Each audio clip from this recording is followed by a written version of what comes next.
योगेंद्र आहूजा को हम सब लोग हिंदी के महत्वपूर्ण कथाकार के रूप में जानते हैं। उनकी कहानियां एक ऐसी दुनिया को हमारे सामने रखती हैं जो है तो हमारे इर्द गिर्द मौजूद, लेकिन उस पर हम गौर नहीं करते।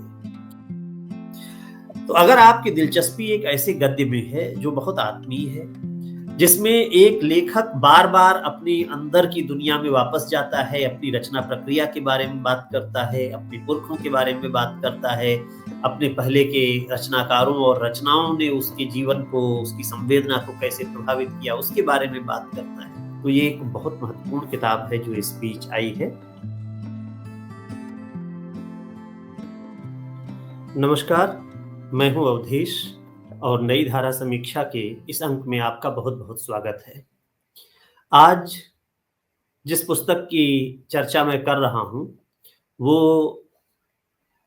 है योगेंद्र आहूजा की किताब टूटते तारों तले। योगेंद्र आहूजा को हम सब लोग हिंदी के महत्वपूर्ण कथाकार के रूप में जानते हैं। उनकी कहानियां एक ऐसी दुनिया को हमारे सामने रखती हैं जो है तो हमारे इर्द गिर्द मौजूद, लेकिन उस पर हम गौर नहीं करते। तो योगेंद्र जी का कथाकार उन चीजों को हमारे सामने लेकर के आता है, लेकिन ये संग्रह उनकी कहानियों का संग्रह नहीं है। इस संग्रह में उनके कुछ व्याख्यान हैं, कुछ निबंध हैं, कुछ इंटरव्यू हैं। यानी यह योगेंद्र जी के कथेतर गद्यों, आलेखों और टिप्पणियों का एक संग्रह है। और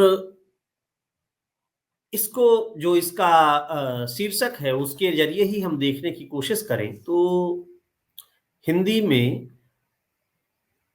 कहानीकारों की, कवियों की परंपरा एक रही है जो अपने से पहले के रचनाकारों के प्रति न सिर्फ कृतज्ञता भाव व्यक्त करते आए हैं, उनसे सीखते समझते आए हैं, उसी परंपरा में अपने को अवस्थित करते रहे हैं।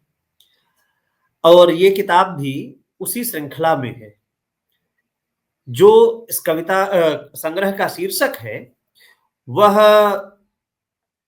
मुक्तिबोध की कहानियों के विश्लेषण पर आधारित एक लेख है या एक व्याख्यान है, उसका शीर्षक है।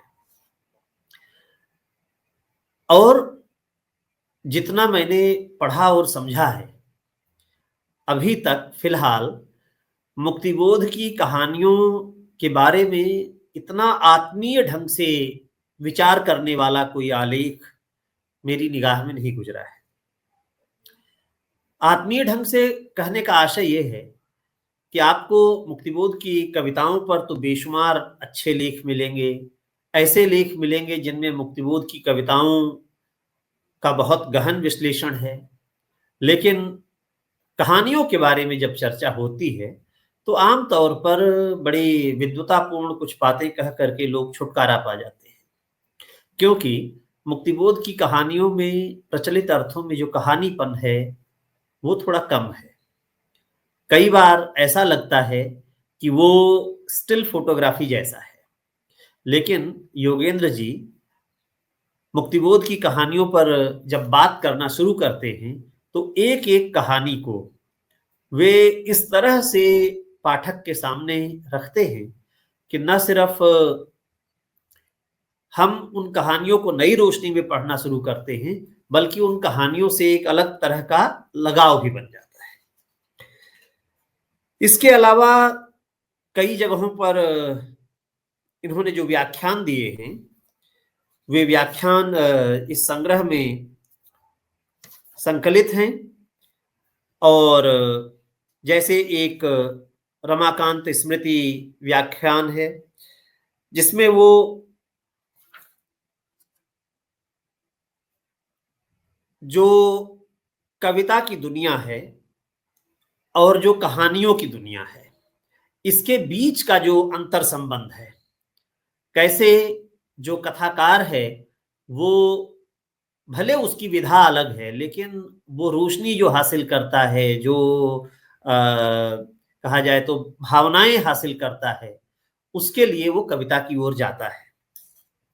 तो एक छोटा अंश मैं इसी से पढ़ कर के आपको सुनाता हूँ, उससे अंदाज़ा लगेगा कि योगेंद्र जी कविता और कहानी के बारे में कैसे अपने तई कैसे सोचते हैं, एक रचनाकार अपने लिए कैसे सोचता है।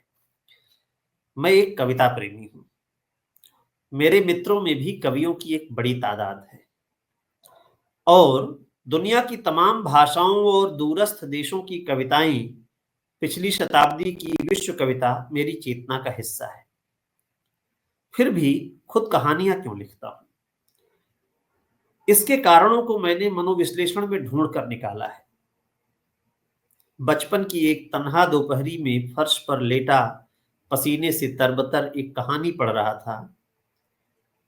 कहानियों की कोई छपी हुई किताब नहीं, कोट अनकोट कैपिटल कॉपी के पन्नों पर लिखी एक कहानी जिसका लेखक था कमाल अहमद, मेरे दोस्त शकील अहमद का बड़ा भाई चुप्पा और घुन्ना।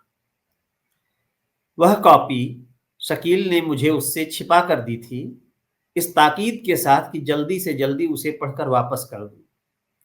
उस कहानी को पढ़ने में कितना निर्वचनीय आनंद था, लेकिन कमाल को पता चल गया और वह आया और रूखे चेहरे के साथ कॉपी मांगी। मैं उस कहानी के बीच में था। आगे और अंत में क्या हुआ यह जानने का अवसर कभी नहीं आया। उस दोपहर दिमाग में एक चरम रूप से अतृप्त परमाणु रह गया और वह अभी तक मेरे दिमाग में है।